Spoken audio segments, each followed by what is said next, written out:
Nouvelle semaine, nous vous la souhaitons bonne. Voici les titres du journal. Le village de Bolou-Vavati séduit les acteurs de développement. Des kits scolaires et un tricycle ont été remis à ses habitants samedi. L'administration communale a respecté la journée Togo propre samedi à Thiévié. La convention annuelle de l'église des Assemblées de Dieu a pris fin hier à Thiévié.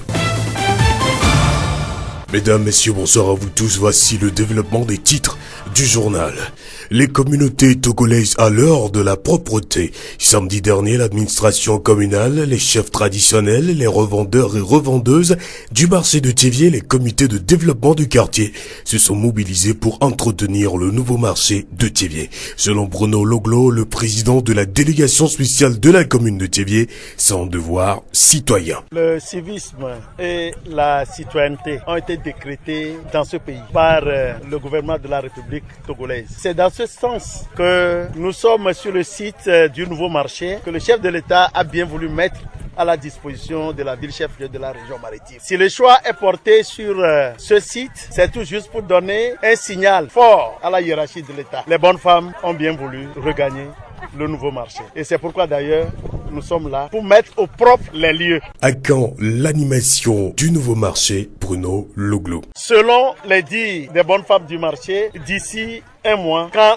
tout le site va être décapé, parce que nous allons prendre sur nous de chercher un engin pour venir décaper les lieux. Et le marché va commencer par s'animer d'ici peu. On ne peut pas nous donner une bonne chose que nous allons laisser dans la brousse. Ici, c'est un joyau très correct et que nous devons entretenir. Bruno Loglo, président de la délégation spéciale de la commune de Thiévié. La voix du Zion. Bolou-Vavati est un village de canton de Bolou situé à 7 km à l'ouest de Thiévié. C'est un village de potiers, d'agriculteurs, éleveurs et de commerçants. Une société exploite le gravier dans cette localité où la précarité prédomine.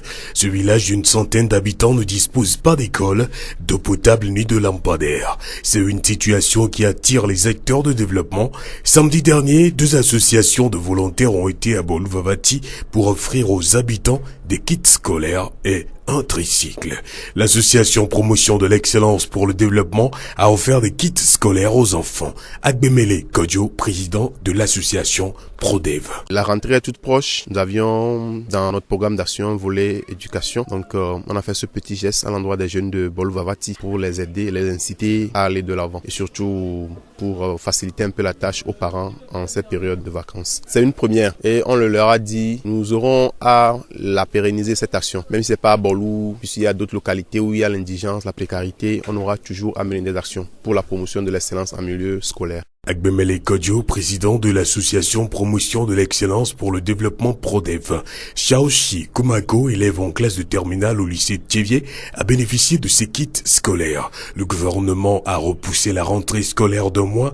Il va mettre cette période à profit. Je suis en joie. Je remercie Dieu pour la vie de nos grands frères, pour ce qu'ils sont venus nous faire. À partir d'aujourd'hui, ça me donne envie et le courage de continuer les études, de devenir quelqu'un spécial demain, relever les défis de mon pays. Après que j'ai un mois là, je vais travailler Dieu, aider mes parents, trouver des sous nécessaires pour faire face à la rentrée scolaire. Shaoshi Kumako, élève en classe de terminale au lycée de Thiévié. Dans la même matinée de samedi, l'association Solidarité Internationale des Volontaires en Action au Togo a procédé à la remise d'une moto à 3 roues au groupement Solim de Bolou-Vavati. La moto est évaluée à 850 000 francs CFA. Rémi Routodi, président de l'association Siva Togo. L'association travaille dans le canton de Bolou et avec la doléance du village de Vavati, nous avons demandé il y a de cela 1 an et demi, nous avons proposé le projet. Donc à travers nos recherches avec nos partenaires, on a pu réaliser ce projet aujourd'hui. Nous, une fois que nous on a pris le projet en compte et nous, ce qu'on va leur donner comme conseil, de bien prendre soin de la moto tricycle pour que c'est à travers cette moto, on aimerait multiplier ça dans les villages du canton de Bolou. Puisque la seule moto là ne peut pas suffire pour tous les habitants. On leur conseille vivement de bien prendre soin de la moto, tous les entretiens et avec le temps, on aimerait plus les multiplier. Rémi Runtodi, président de l'association Siva Togo. Abouzi Kogou est le président du groupement Solim de Bolou-Vavati, gestionnaire de la moto. Nous sommes très heureux de l'association Siva Togo et du partenaire du Nord pour le Sud qui a financé ce projet projet du tricycle à partir de l'association Siva Togo qui va nous aider vraiment dans nos activités agricoles et élevage. Surtout si nous disons dans le domaine de l'agriculture, comment déplacer les ouvriers vers le champ et comment déplacer la production du champ vers les maisons et vers le marché. Dans le côté de l'élevage, déplacer les aliments et l'eau pour les animaux. Produire, ça permettra aussi de faire une bonne production parce qu'on a les moyens maintenant de les déplacer vers les maisons et que les ouvriers aussi, ils peuvent aller facilement nous aider dans les champs. Comment la gestion va être faite? Les villages environnants aussi vont profiter, déplacer aussi toutes choses qu'ils voudront. La gestion, l'association Siva, on s'est entendu, comme c'est le groupement Solim qu'on est en train de prendre comme le gestionnaire, nous prendrons soin de voir qui peut bien piloter le tricycle d'abord et l'entretien qu'il faut l'adapter. Surtout, on parle de vidange et les soins appropriés. Le fait que nous allons le mettre pour le transport des produits, ça veut dire qu'on ne va pas le faire gratuitement. Chaque individu qui voudrait qu'on le déplace va contribuer et à partir des contributions, on aura à entretenir aussi quelques pannes qui vont se produire. Abouzi Kokou, président du groupement Solim de Bolou-Vavati. Rappelons que les habitants de Bolou-Vavati souhaitent un centre de santé, une école et un forage. La voix du Zion. Cannes 2017, le Togo s'est qualifié en tant que meilleur deuxième. Les Togolais ont battu 5-0 Djibouti au stade de Kéguéyer à Lomé. Grâce à ce succès et aux résultats favorables, le Togo finit deuxième, meilleur second, étant qualifié pour la prochaine Cannes 2017 au Gabon. Dans le groupe A, le Togo a terminé à la deuxième place avec 11 points, tandis que Djibouti a fini à la dernière position sans un unique point. La convention annuelle des hommes de l'église des assemblées de Dieu du Togo s'est déroulée la semaine dernière dans les régions du pays. Le thème retenu pour cette édition 2016 est l'impact du chrétien dans sa société, tiré du livre de Matthieu 5, versets 13 à 16. Du jeudi 1er au dimanche 4 septembre 2016, la ville de Tivi a abrité la convention de la région maritime Nord. Objectif, rappeler aux hommes des assemblées de Dieu leur rôle, produire de bonnes œuvres afin d'impacter leur environnement. Pasteur Diadou Komlan, président du comité des hommes région maritime Nord. Avec honneur, c'est notre coutume de rassembler les hommes pour être ressuscités auprès du Seigneur. Nous avons mis comme thème l'impact du chrétien dans sa société. Quant à nous les hommes, le Seigneur veut que nous soyons des hommes qui impactent la société pour que les gens voient Christ en nous en tant que représentants de Christ ici-bas, avec l'impression que les hommes vont changer et prennent engagement pour impacter la société. Je suis tellement dans la joie parce que le Seigneur étant fidèle a fait des merveilles. Quelques participants ont livré leur impression à la fin de la convention. Le camp s'est déroulé parfaitement et il y a eu beaucoup de choses qui s'est passées spirituellement.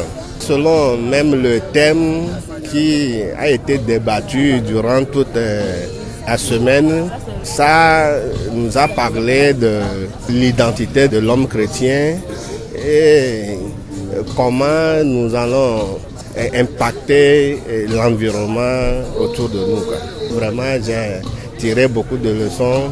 Arrivé chez moi, je serai de nouveau. La parole de Dieu que nous sommes la lumière du monde et le sel de la terre. Donc, par là, on nous a rappelé nos rôles.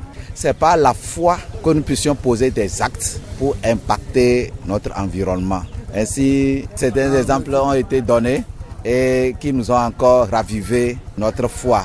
L'exemple des 12 espions, au moment où ils vont conquérir Cana, 10 ont fait de rapports négatifs, tandis que 2, Caleb et Jésus, ont fait un rapport positif. Que Dieu est favorable à eux, ils vont gagner Cana malgré la puissance, la grandeur des habitants de Cana. Nous aussi aujourd'hui, par la foi, nous allons pouvoir impacter notre milieu en étant lumière, en posant des actes d'amour, en étant pieux et en faisant preuve d'humilité pour que les gens puissent savoir que celui qui a Dieu, il a la gloire en lui. Fin de ce journal, toute la rédaction vous remercie de l'avoir suivi. Présentation Victor Togbé, réalisation Gaëtan Mouzou, le rappel des titres. Le village de Bolou-Vavati séduit les acteurs de développement. Des kits scolaires et un tricycle ont été remis à ses habitants samedi. L'administration communale a respecté la journée Togo propre samedi à Tchévié. La convention annuelle de l'Église des Assemblées de Dieu a pris fin hier. Et nous vous quittons avec ce proverbe, quoi qu'il arrive, crois en la vie, crois en demain, crois en ce que tu fais, mais surtout, crois en toi. Très bonne nuit à vous tous.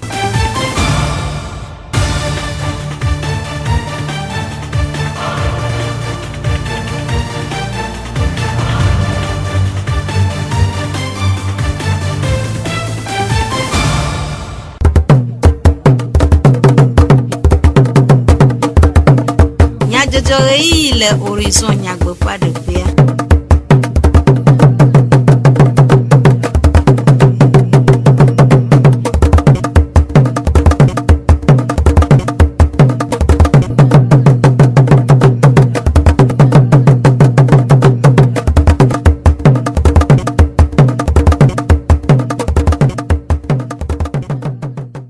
Toro la veve mi xɔ miaƒe egbedoɖamewo yi nyuitɔa mia anɔ dua se dukɔme nya dzɔdzɔwo.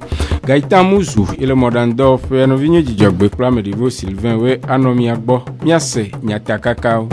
Tsevi si yeye amedzadzraɖo wɔna aɖe kpɔ eme vava nyitsɔ memle ɖa sefa dodokpɔ kɔntawo ɖeɖe ɖe go wɔna aɖe va eme nyitsɔ memle ɖa gbe le gbatoƒe. Wowɔ mɔ afɔtɔ kple suku gbalẽ nunana aɖe na bɔlu vavati dumetɔwo nyitsɔ memleɖagbe va eyi. Esiawoe nye nyatakakawo. Zio ƒe gbe. Memleɖagbãtɔ ƒe dumedzadzraɖo dɔ ɖoɖo si dukplɔlawo de tome le denyigba katã dzi kpɔ eme vava nyitsɔ memleɖagbe va yi. Eye le tsevie si me nyɔnuwo, meri dɔwɔlawo, sedekuiwo, dugbonuglawo kple dumeviwo nɔ tsevie si yeyea me afi si wodzra teƒea ɖo le. Aƒetɔ Loglo Bruno Kɔsi tsevie dzua dzikpɔla ɖe numeku ɖe wɔna ŋu kple afɔ si woaɖe hena asia ƒe nyɔnyɔ. Ehiã be ame sia ame ne tɔkplo ɖe ɖe be du ŋuti. Nu yi ke dukplɔla wɔ ne mi le fia, nenye be míeɖi tsa le Togoa, fi míakpɔe ɖoa, ɖo hime suvo. Ŋkeke tɔ ne yawo mea, asimenyɔnuwo wotsɔ ya nyui aɖe vɛ ɖe mi. Emae kplɔ mi tsɔ va gi ŋdi abe míawo katã míava dzrae ɖo, míava dzra fia ɖo. Kena gi abe sasa, fia hectare amewo ye, asikoko mea hectare ame su ame 20 ena míava sia be ɖina le aƒewo me. Kema ahia be míawo katã míawɔ susu. Akpɔra be nka míate ŋu awɔ fiose blatɔn yotu ɖe mi le fia magasin amade hangare wa ne mi bu place personnalisée wa teƒe kamɔ la nɔ teƒea ele 600 alɔfa de gake míabe didi la nye be míawɔ nane ne tso kɔƒe ɖe ɖo nɔ akɔƒea kabe nɔ dzra no míawo bi le nu ɖe sia ɖe ke mi kpɔ be agblɔ ne mía míele miava na míanya ne míawo kpata edue míanɔ kabe dzra tsevie dzɔ. Esia nye aƒetɔ Loglo Bruno tsevie dzua dzikpɔla ƒe enumeɖeɖewo. Aƒenɔ Banisan Akuvi Bebe asime nyɔnuwo hatsotsoa ƒe zimenɔla ɖe numeku ɖe amewo ƒe ɖetsɔ le eme ŋu wɔ yɔyɔ na dumeviwo ɖe asiame dzadzraɖo dɔ ŋu. Asi yeye yawo tu ne mía egbe va to asiame ewɔ abe ɖe mi metsɔ ɖeke ɖe mo vɔa wotsɔ nua na mía mi ma da asi ɖe ŋuti ko mi ɖo la le bene ne ame yi wɔ nua ne mía eɖo la kpɔ be enu ya yi tsɔ ne mía mi tsɔ veve nyenye ne fifia nyɔnyɔ ge ɖe mía me ke ŋde ya mi wɔ tsatsa be mío keke míava wɔ dɔ ɖe asia me ke ma be efiawo sedekuiwo eduametɔwo wo ge ɖe me yi mi va le dɔa wɔm. Ame gbogbo tɔwo to eduametɔ kekea ame ɖewo va ke me kpɔ be ame ɖewo mesi o yina wɔme vɔ Malayoyo ne amesiam asiam manyi amakuivere tokuyo Togo dua keke miato enyasia manyi mi chije simonyo tokwe benyo mo yoyo na amesiam ekugbe dinasi drevao o me gere miadome ambo yopoto o mo pogere muwa mo yoyo no bo keke o neva ne mi a $1 siam mi di bena azajia milano we negbanyu nkekeli ato isha nyanova ava no vivi kwa $1 volefia esi enyi akweno banisa bebe akuvi asimonyo nuo fo rachochoa fo zimonola fo nume dedeo CFA todo kpo kontanana wona deva le gbatope ni cho memle dagbeva yi wona siasi va emezi gbanto le gbatope a enye dzidzo na etato kple deviawo le esime okpo alofa la lofa di le dodo kpo pe a konta ome si gome nye amebi adresse yo kpo gome le dodo kpo ame o kata okpo dzidudu apeto Sevon Ayaovi Playboy nous te peut pas là au domateur de cas si chambre des métiers et de dogbea et de nous coup de wanaun woyoyo na fevier dodo première fois chambre des métiers les examens wala bato pe examen ay dodo don mais la peut de fiokele le pro un toi me le fia be était de moyen nous chambre de dodo an ing bala peut de do protocole do pono ko le fio do de viao bu do le ko de douanti nya along do lawa so me le miasi to go be so me amio along do lo si evele tam bal kuku de ne along do la be poto kwa pono keken ple de bio keken le do pla le gapopo ya me be do veve nous ne so no gbono anti ame yo global do me le no anya ba ala pa dame yo le veve toi ya me yo le gbe ma pa do le zimi ja ku le ndo wo ke me da de wan to me so me gbono a ono osusu ne so no gbono ne ba avanyu ne nyapata Essienne a Peto Sevon Ayaovi Playboy chambre des métiers pour amedodo de moteur de cas to srovi gomokpola o de o pese selelam de goku de kontawo eke mo mesro do akakaye ma ova venu nye be ona wo ma egbea seselani me yin be na mo gbado la hun la tro idu adi fifi edu anto pon ku me na me abe ma wo ta seselani me ayi won edo pe anto la sinyevo do ko ma jire do wa nyu so usa ga me ado la tro azonyu do dinga me mo to lo sefa ame ko po do kula mo wa chono de mo ko ja cho me ya lo ko tan be la pelen tinye do po nya mo wa la masila no ku su bana me ko ma wa wa cho ko churu ni jijo ko pa re miama e mi po jijo mi raza mi ko no mi onu mi odo a o fi mi mi enire no ma na ka ko gbe ko be kwa mi pe mi wenena ma gbo bina lum toto ma moto azolin gona ma modora horo abudo pa apprenti atofia do icha ala no sibenye chane Essienne de stronvio pe seselam de go après no zomai akosiwa jidula o domoteur de cap dila de nume kude to de asisi po o ple de vio sien pe nkuma fifi ayo o pa do abo ni do la di tefono o to wa no do ko se wa odo no odo ado o wona yo duna tai mi pero ntia o to wa trowe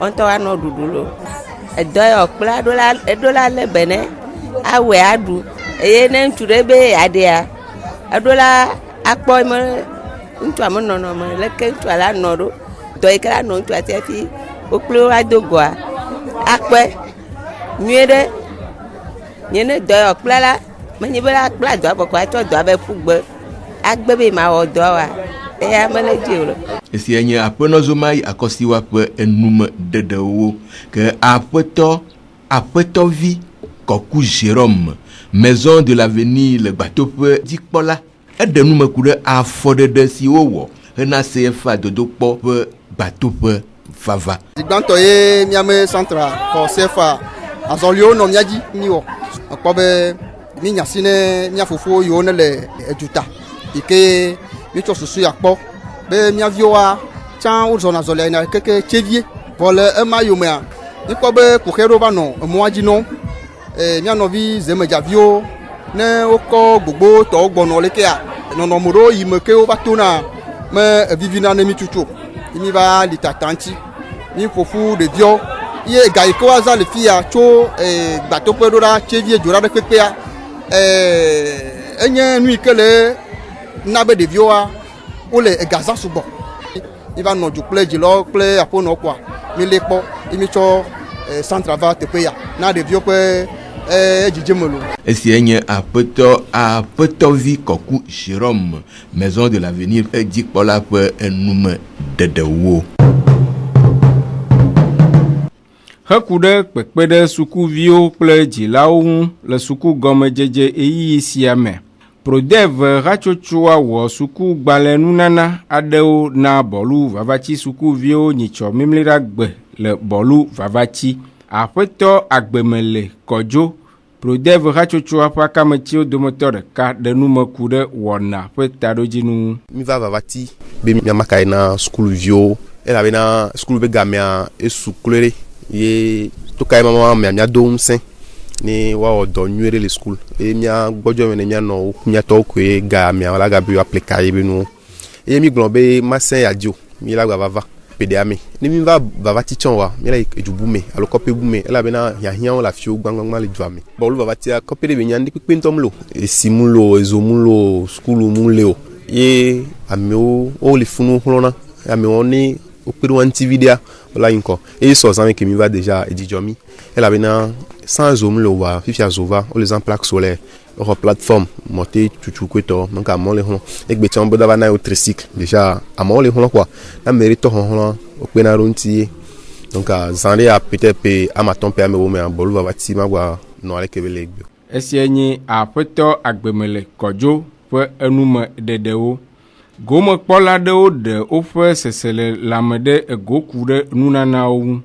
Kaya babla me ve kɔkpe livre amene ŋuti maxlẽ nu ɖe me atsɔ nya ali ke eme le ɖo eme ɖo xɔa mea wate kpe ɖe nunye be mase nu gɔme kaba edzɔ dzi nam bena matsɔ kpe ɖe nɔnye ŋuti ye wate ado veve akpe ɖe nunye le sukua be gɔmedzedze kple dziyiwo katã me eye me asrɔ̃ nu atrɔ adi nu yiwo ke ŋtsamate kpɔ be esu asinye. Dzidzɔ gã aɖe be nyina ye bena be mia fofo va mia gbɔ yewo va na mi kae edzɔ dzi na mi ŋutɔ mi kafu miazẽ esuku miakɔ pikuru le me miakɔ kplɔ ŋu miakɔ do dzidzɔ na wo tsa be yewo va da gugu. Esia nye gomekpɔla aɖewo ƒe sesele lãme yi ke woɖe ɖe ego.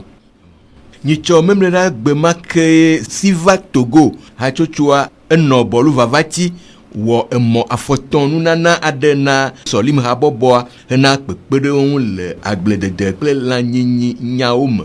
Aƒetɔ Oledzɔ David Siva Togo ƒe akametiwo dometɔ ɖeka eɖe numeku ɖe ɖoɖoa ƒe taɖodzinu. Le association Siva Togo me miabe taɖodzinu tutu gbenyi be mi yi village ɖo me mi kpɔ leke village la mi dzina ŋkɔ yina village ɖo me no yɔ la kpɔ be kohi le dzuame sugbɔ ko mi kpɔ be la te nya kɔkɔ na mia mi dzana gbagba be miawɔ ne miate akpe ɖe dukɔ ŋuti ne bate su asi ame ko mi sɔ nua va na wonyi groupement ɖe ke be mi wɔna dɔ xoxo ye mi dzesiwo gakea mia be taɖodzinu nye be kekevi ke mi sɔ va nɔ be na ba nyi kpekpe ɖe ŋuti na dukɔa mi di be ma ba si ne nɔ me ne leke wòla te zẽ ɖoa wa zẽ nyi ɖe kpekpe le agbea mea ne nyi be o mu le zẽ ɖoa nɔnɔme nyuietɔa nu wa eva gblẽ na vɔ ne zun be wòle zẽ wòle ye gbɔ le benea ela kpe ɖe wo ŋutɔ ŋuti o.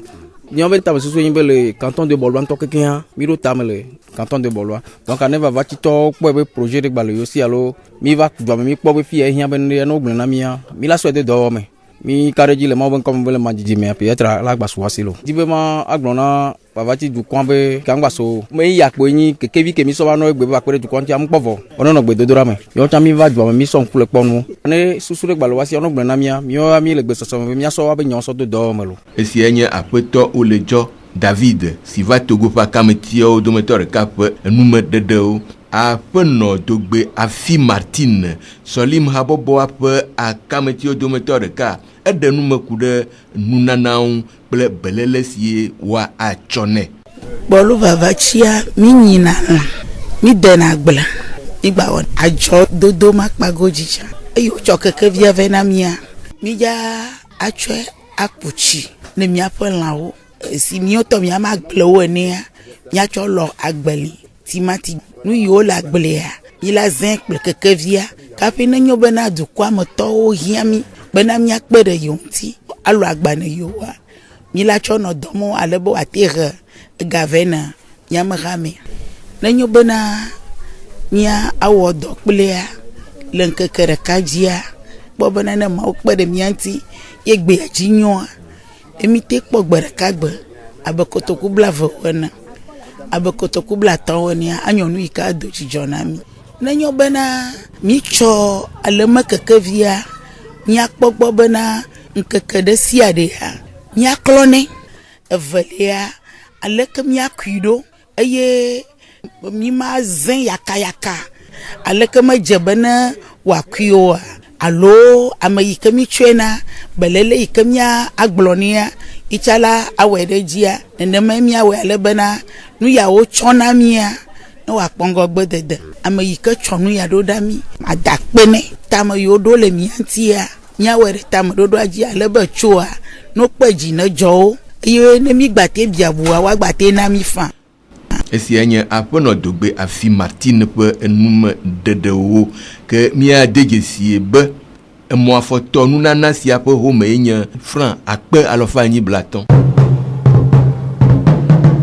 Fugonu tomeka ƒe agbonuglawo wɔ numeɖeɖe gododo aɖe kple ziɔnu tomeka metɔwo hena nugɔmeɖeɖe ku ɖe masɔmasɔ siwo le mo dom ɖa le hatsotsoa me.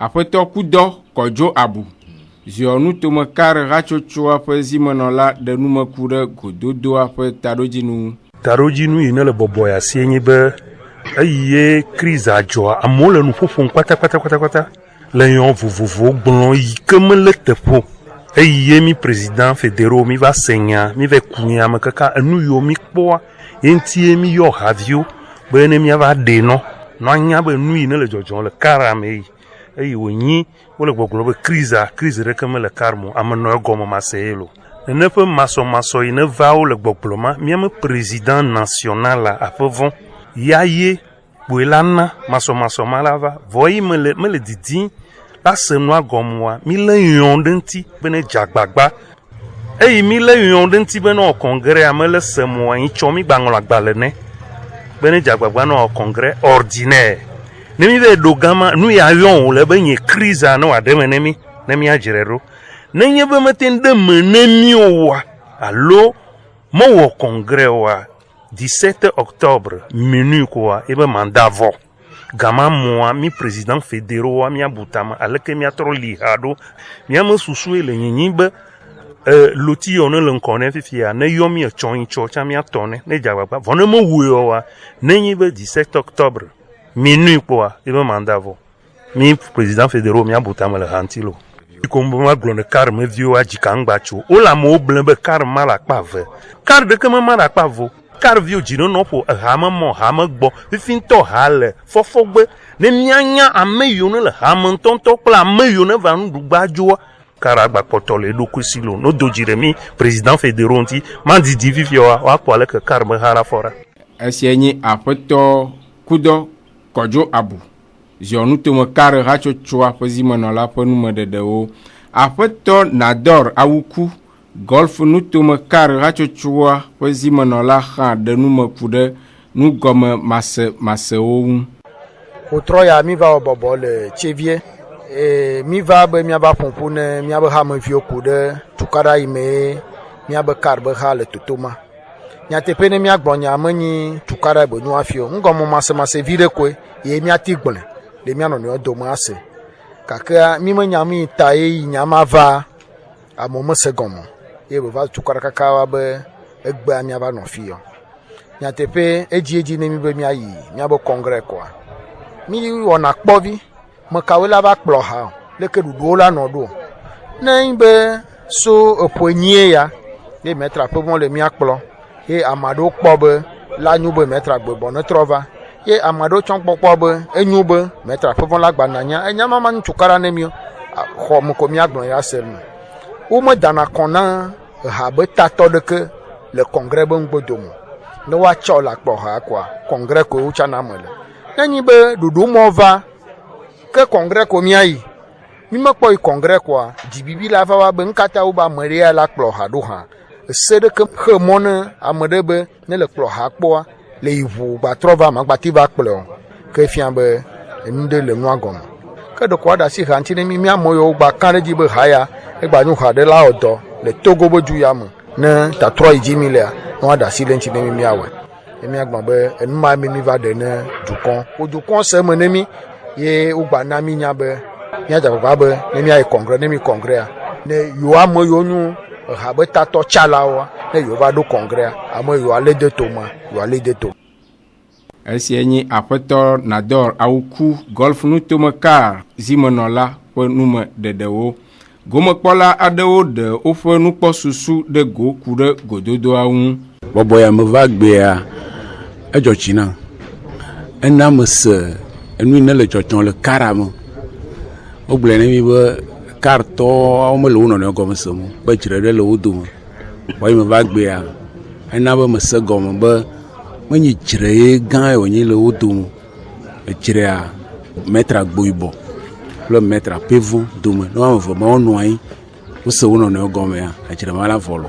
Enu gɔme me se gbe nyi be ne kara se yiwo ne le ha sia kara ne dze agbagba ne wawɔ ɖe sewo dzi.